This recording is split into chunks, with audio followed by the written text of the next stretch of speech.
প্ৰথমে মই মিক্সিৰ পট এটাত বিলাহী এটা কাটি লৈছোঁ, পিঁয়াজ এটা কাটি লৈছোঁ, আদা কেইটুকুৰামান কাটি লৈছোঁ আৰু নহৰু কেইফুটামান লৈছোঁ।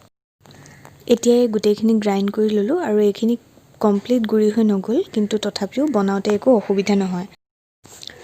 এতিয়া মই আলু কেইটামান সিজাই লৈছোঁ আৰু বুট দাইল অলপ সিজাই লৈছোঁ।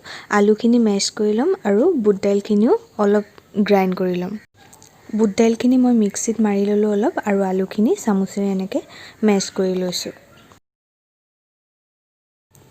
কেৰাহীত এতিয়া মই অলপ তেল দি লৈছোঁ। তেল বৰ এটা বেছি নিদিওঁ, কমকৈ দিছোঁ আৰু ইয়াত মই বিলাহী পেষ্টখিনি দি দিলোঁ। দি পেলাই এইখিনি তেল এৰালৈকে অলপ ভাজি ল'ম।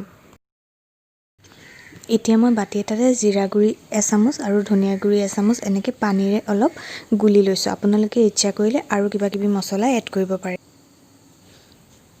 এতিয়া বিলাহীখিনি ভাজি হৈ গ'ল, এইখিনি তেল এৰিলে। এতিয়া ইয়াত মই গুলি লোৱা মছলাখিনি ঢালি দিম, নহ'লে বৰ শুকান শুকান হৈ থাকিব।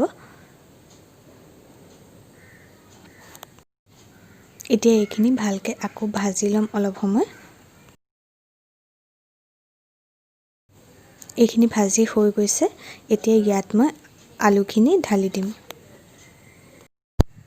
এতিয়া আলুখিনি ধুনীয়াকৈ মছলাখিনি সোমাই যোৱাকৈ ভালকৈ ভাজি ল'ম। আলুখিনি ভজা হৈ গ'ল। এতিয়া ইয়াত মই পিচি লোৱা বুট দাইলখিনিও ঢালি দিছোঁ। এতিয়া এই গোটেইখিনি আকৌ ভালদৰে মিলাই ল'ম, যাতে মছলাখিনি বুট দাইলখিনিত আৰু আলুখিনিত ভালকৈ সোমাই যায়। আৰু মই বুট দাইলখিনি আৰু আলুখিনি সিজাওঁতে নিমখ অলপ দিছিলোঁৱেই, আৰু তাৰ ওপৰিঞ্চি আপোনালোকে ইয়াত ইচ্ছামতে নিমখ দি ল'ব, কিন্তু নিমখটো বৰ বেছি চোকা হ'লে বেয়া লাগে, গতিকে অলপ কমকৈ দি ল'ব। এইখিনি ভজা হৈ গ'ল। এতিয়া এইখিনি নমাই থৈ দিম অলপ ঠাণ্ডা হ'বলৈ।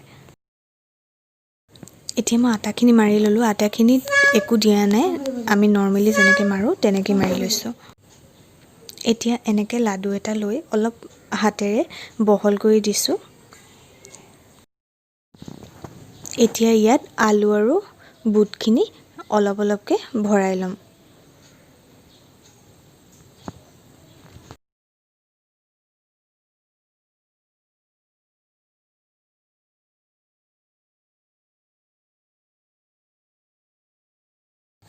আলু আৰু বুটৰ মিক্সাৰটো মই সৰহকৈ দি দিছোঁ, তেতিয়া খাবলৈ বেছি টেষ্ট হয়।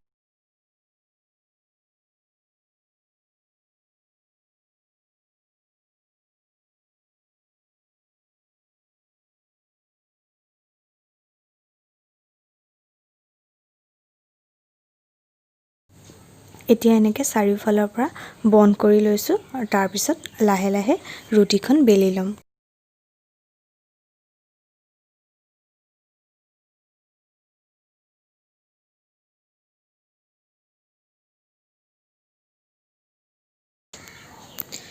এতিয়া ধুনীয়াকৈ ৰুটিখন এনেকৈ বেলি বেলি ল'ম। কিন্তু মোৰ এটা প্ৰব্লেম আছে, আলু পৰঠা বনালে সদায় মোৰ আলু পৰঠাখন ফাটেই। কি কাৰণে নাজানো, আচলতে মিক্সাৰটো বেছিকৈ দিয়াৰ কাৰণেও ওলাই যাব পাৰে।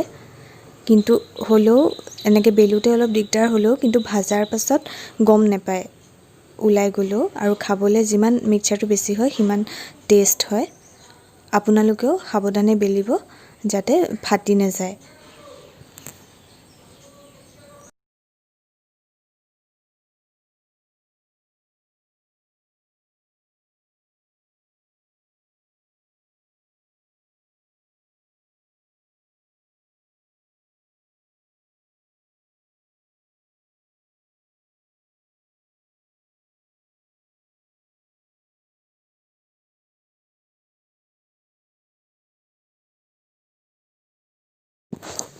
এতিয়া মই চামুচ এখনেৰে অলপ গৰু ঘিউ লৈছোঁ আৰু গৰু ঘিউখিনি টাৱাখনৰ চাৰিওফালে মিলাই দিম, কাৰণ এইখন ননষ্টিক টাৱা নহয়, সেইকাৰণে পৰঠাখন শুকানে দিলে মানে লাগি যোৱাৰ চান্স থাকে। সেইকাৰণে ঘিউখিনি চাৰিওফালে এনেকৈ মিলাই দিছোঁ। এতিয়া মই পৰঠাখন ইয়াত দি দিছোঁ আৰু দি পেলাই সাধাৰণতে ৰুটি বনোৱাৰ নিচিনাকৈ ইলুটি সিলুটি কৰি বনাই ল'ম। আচলতে আটা মৰা বা ৰুটি বনোৱা এইবিলাকত একো টিপছ নাথাকে, এইবিলাক চব নিজৰ হাততে থাকে। যিমানেই মানুহৰ এক্সপিৰিয়েঞ্চ হয় সিমানেই বস্তু ভাল হৈ গৈ থাকে। এতিয়া আটা মৰাটো ফাৰ্ষ্ট টাইম আটা মাৰিলে এনেও টান হ'বই বা একেবাৰে ঢিলা হৈ যাব, কিন্তু ছেকেণ্ড টাইম তাতকৈ ভাল হ'ব, থাৰ্ড টাইম তাতকৈ ভাল হ'ব। গতিকে এইবিলাক চব নিজৰ হাততে থাকে আৰু আটা মৰাটো যিমানেই কোমল হয় সিমানেই ৰুটিখন অবভিয়াছলি ভাল হ'বই। গতিকে ইয়াত মোৰ ক'বলগীয়া একোৱেই নাথাকে, মই জাষ্ট ৰুটিখন বনাই আছোঁ নৰ্মেলি বনোৱাৰ দৰে, আপোনালোকেও এনেকৈ বনাই ল'ব। এতিয়া মই এইটো ছাইডতো অলপ গৰু ঘিউ লেটিয়াই দিছোঁ, তাৰপিছত উলটিয়াই দিম।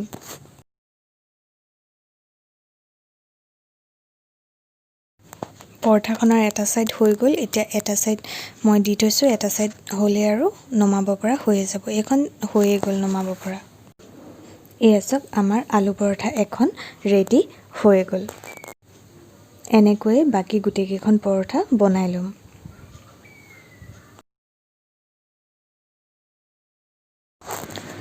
যদি ৰেচিপিটো ভাল লাগিলে, ভিডিঅ'টো ভাল লাগিলে, তেনেহ'লে আপোনালোকে এবাৰ নিশ্চয় ট্ৰাই কৰিব।